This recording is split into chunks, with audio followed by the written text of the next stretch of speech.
안녕하세요. 성도 여러분 반갑습니다. 김관우 목사입니다. 오늘 르코큐티 함께 하도록 하겠습니다. 오늘 창세기 37장 21절부터 36절까지 말씀 함께 보겠습니다. 요셉이 형님들을 찾아갔는데 형님들이 요셉을 굉장히 싫어하고 미워하죠. 그래서 죽이자라는 말까지 나왔어요. 그 중에 제일 큰 형인 르우벤이 생명은 억지로 우리가 해치지 말자. 21절 르우벤이 듣고 요셉을 그들의 손에서 구원하려 하여 이르되 우리가 그 생명은 해치지 말자. 긍휼한 마음이 생긴 것 같습니다.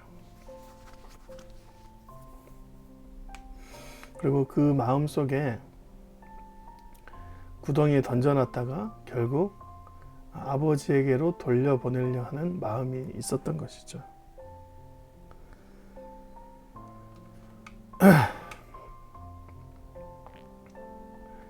군중 심리가 참 무섭습니다.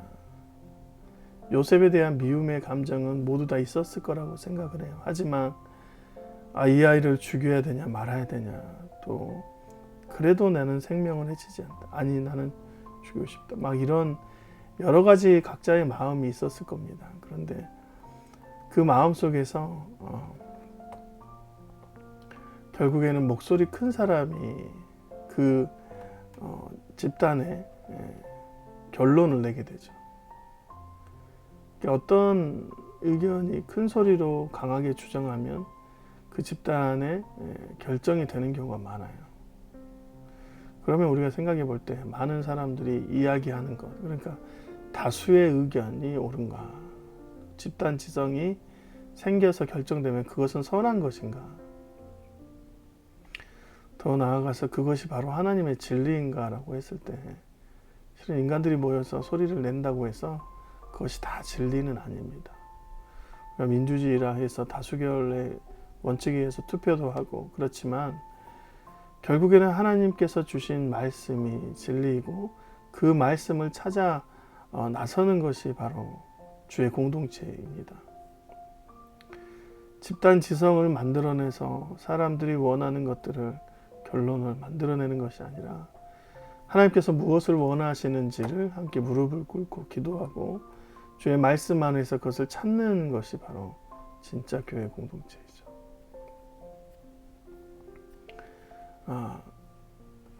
르우벤이 그런 긍휼한 마음이 있었지만 그것이 통하지 않았던 것 같아요. 요셉이 형들에게 이르매 그의 형들이 요셉의 옷 곧 그가 입은 옷을 벗기고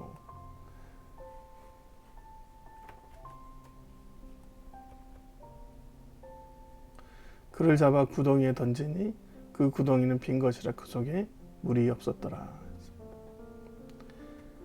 그들이 앉아 음식을 먹다가 눈을 들어 본즉 한 무리의 이스마엘 사람들이 길르앗에서 오는데 그 낙타들의 향품과 유향과 몰약을 싣고 애굽으로 데려가는지라 했습니다. 옷을 다 벗기고 채속 옷, 진짜 야곱을 통해서 계속 사랑받았던 그 상징적인 옷이잖아요. 그 채색 옷을 다 벗기고 빈 구덩이 속에 넣습니다. 물 한 방울 주지 않아요. 근데 그 곁에서 형제들은 둘러앉아서 음식을 먹게 되는 것이죠. 그 중에 유다가 자기 형제에게 이르되 우리가 우리 동생을 죽이고 그 피를 덮어둔들 무슨 유익이 있을까? 자, 그를 이스마엘 사람들에게 팔고 그에게 우리 손을 대지 말자. 우리 동생이여 혈육이 이르니라 하매 그의 형제들이 청종하니라. 유다의 말에 형제들이 통했어요. 이게 뭔 유익이 있냐? 감정적으로 해결해야 할 문제가 아니라 라고 하면서 그 동생을 아버지께로 돌려보내는 긍휼함이 아니라 오히려 처리하는데 미디안 사람들, 애굽 사람들한테 팔아넘기자. 그래서 은의십에 그를 팔아서 이스마엘 사람들에게 팔고 요셉을 애굽으로 데려가게 됩니다. 돈을 주고 동생을 애굽으로 팔아 넘긴 것이죠. 거기서 완전 범죄를 하기 위해서 요셉의 옷을 가져다가 그 순념소를 죽여 그 옷을 피해 적시고 그의 채속옷을 보내어 그의 아버지에게로 가지고 가서 이르기를 우리가 이것을 발견하였으니 아버지의 아들의 옷인가 보소서 하매 아버지에게 그 채속옷에서 짐승의 피를 묻히고 그 피를 통해서 이제 짐승이 끌고 가서 죽였다. 아버지가 애통하면서 울고 있습니다. 야곱이 자기 옷을 찢고 굵은 배로 허리를 묶고 오랫동안 그의 아들을 위하여 애통하니 그의 모든 자녀가 위로하되 그가 그 위로를 받지 아니하여 이르되 내가 슬퍼하며 수월로 내려가 아들에게로 가리라 하고 그의 아버지가 그를 위하여 울었더라.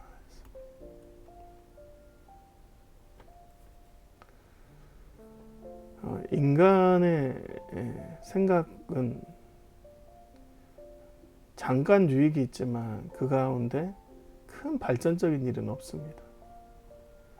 결국에 이제 거짓에 대한 찝찝함이 남아있고 아버지의 아픔을 눈앞에서 목도하는 일이죠.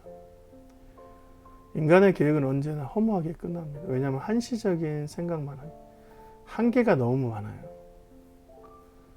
아무리 훌륭한 의인이라고 하더라도 그 생각과 경험은 자신이 살아낸 인생에서 한계를 겪습니다. 아직도 정치를 보면 이제 몇 년 동안 끄집어낸 의지가 해결 안 되는 부분이 너무나 많잖아요.